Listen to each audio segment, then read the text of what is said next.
Hey everybody, Parks Owsley here with Inven Global, and I'm joined by Zven, the AD carry, the bot laner for Cloud9. You guys are Cloud 11 and 0 now. Mm-hmm. You've reached your name and you've continued on with that. Is there anyone who can stop you? You just took on FlyQuest, they couldn't do it. Who could take you down? I actually don't know. Both times we played FlyQuest, they were the second place, and Soul Control second place when we played them. So I thought they were going to be the strongest opponent, but looking at our schedule right now, we still have Dignitas on Monday, and we have TSM coming up next week. We have Team Liquid last week of the split, so maybe if TL get in shape soon. I mean, they're playing with tactical right now, even in scrims, they're playing with tactical. So we'll see how they do with that and how long they're all going to be for, because I think it might hurt them in the long run if Doubleth comes back in a week and then they lost a week basically of practice. So I don't know. I think TL, TSM are probably our hardest opponents coming up, and then maybe the Dignitas on Monday could be a tough one, but I feel confident against anyone right now. Yeah, I think that you rightfully feel confident. You look great. The team looks great. I know some of your teammates earlier were talking about how maybe 18-0 is a little dangerous. Maybe it's better for people to kind of punish you and you to have to realize, oh, we have XYZ problem. Let's say you do go 18-0. No one challenged you in playoffs and you go to MSI. You haven't lost a single game. Is that good or bad? I mean, you can get punished without losing the game. People have this idea that playing early game and then winning and then eventually losing because you're bad at closing the game and then losing is like skillful, but it's not. And in this game as FlyQuest, we make mistakes in all our games. And we also scrim 5 games a day against other teams, and we do lose games sometimes, and we do make mistakes. And you can learn while winning, right? You don't have to get punished and lose a game to improve. So I think we're on a good path here where we can win a lot of games and therefore be happy with that. But we still improve from those games. We aren't perfect, right? Mm-hmm. So it's a good path we have so far. Yeah, it definitely is. Do you feel like there is anyone else in the LCS right now that could look good internationally? Let's say you guys somehow falter. I know obviously we haven't seen a full strength Team Liquid. TSM has been up and down a lot, and those were kind of your two callouts. But do you feel good about at least the state of the region otherwise? Because a lot of people are talking about maybe you're only doing this because it's NA. Are there other people that are strong out there at least? I think our level is definitely not bad. I mean, we aren't looking good only because NA is weak. I do agree NA is weak and has never been this weak for last 2 years while I've been here. But with that being said, I do think we could at least challenge the top LCS teams. And I don't know about Korea, but I don't think we will get smashed in 2 minutes against the LCS teams, because I don't think the LCS is perfect either.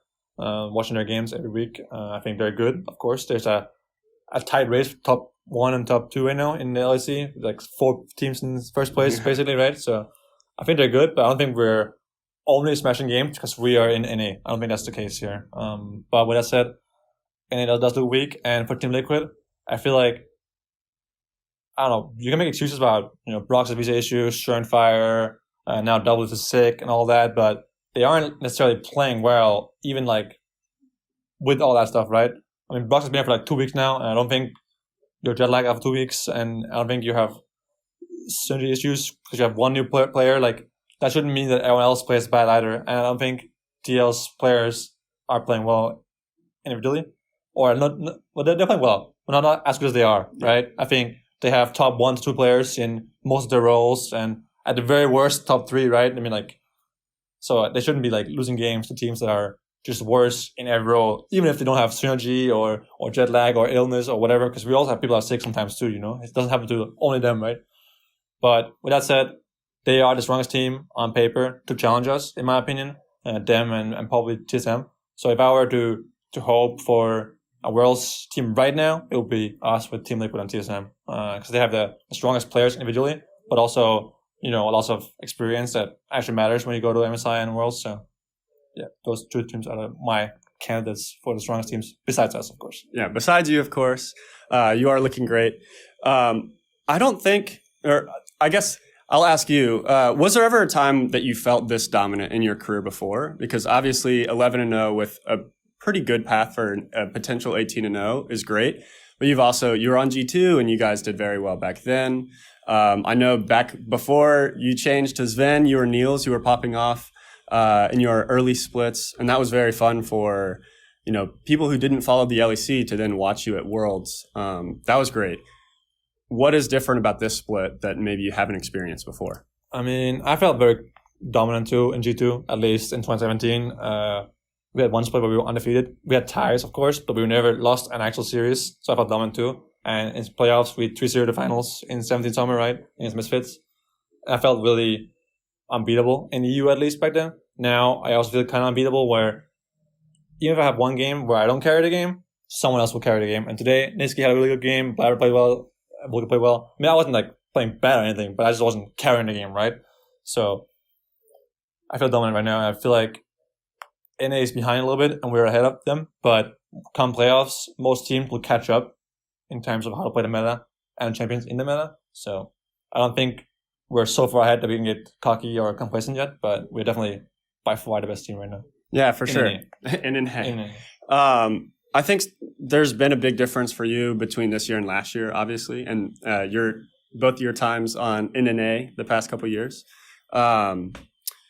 What would be the biggest change for you, and did you do anything to really cultivate that in the offseason? Because I know after Worlds, I think it was Niski who was talking about he was watching a lot of like Doing VODs and doing all of this extra preparation to try and grow his play style. I know you went to Korea with Vulcan, and I know that was probably very, very big for you. What else was kind of on your mind, and how did you kind of reset to get to this point this year compared to last year? In the offseason, I took a month break from League, which I've never done before in my whole life, basically. I tried to improve as a human, as a person. And then I went to Korea with Vulcan. Like I said, I think it's a lot about effort in the offseason. Me and Vulcan bootcamp in Korea as to play a lot of soccer together for almost a month, 3 weeks and a half or something. And then we had bootcamp with the whole team in Korea in January as well.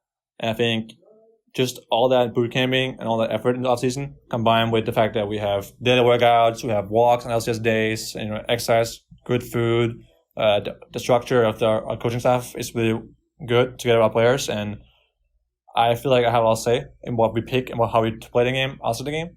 I don't call so much in the game, but I have a lot to say outside the game of how we play and what's our playbook, basically. So I feel like I have a lot of influence in this team, and it feels really good.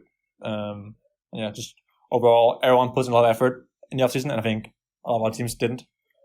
Our teams were like, yeah, we'll just book him for 2 weeks. We're just not by solo queue. We'll just, whatever.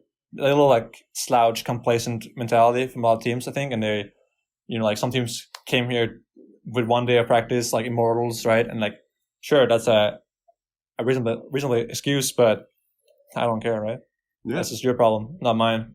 That we have a better arena meta than you do, and you did my solo queue because what we did, right? So that sucks for you, but I think spring split matters a lot more than everyone else does, apparently, because I think people saying that spring doesn't matter are only losers, or people that hope MSI gets cancelled, because going to MSI is so valuable for a team because of the practice you get. You scrim for like at least 3 weeks, like scrim and stage play for 3 weeks, and you play against like, let's say SKT and G2 and FPX, right? Something like that.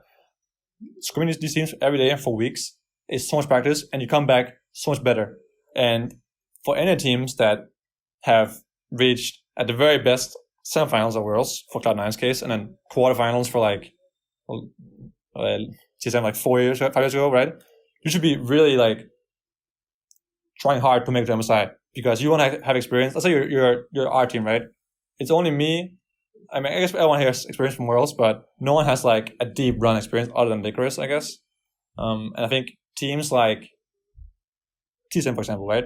They have Dardark, Broken Blade. They have never had real international experience, right? And going to MSI would be so good for them, right? And looking at our team, having this like 3 weeks of really good practice on stage time for free, it's such a good experience and it makes you much better, assuming you don't burn out. So yeah, I think winning a title is also nice, but the practice you get and the amount you improve from a tournament like MSI is invaluable. And I know that G2 in 17, when I was there at MSI in Rio, we came back from MSI much better than we arrived. And sure, we lost in the finals to SKT back then, but we came back in summer so much better. After some people had a little burnout, so that's an issue for you. I get it. But if you don't burn out from it, it's such a good practice and invaluable experience. Teams shouldn't take spring for granted, in my opinion. Mm-hmm.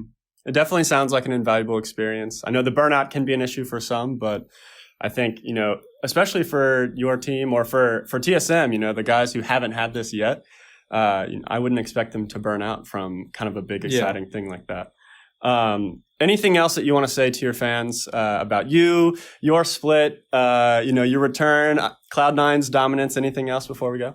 I think the fans have been amazing recently to us and to me. I think at first there was a little bit of a rough transition. I get that, and I understand why. Makes perfect sense. But thank you for cheering for me and my team, and I will do my best to make sure that we win a trophy and we go to MSI and Worlds and continue the trend that Sinan set for the last couple of years. So thank you for cheering, and yeah.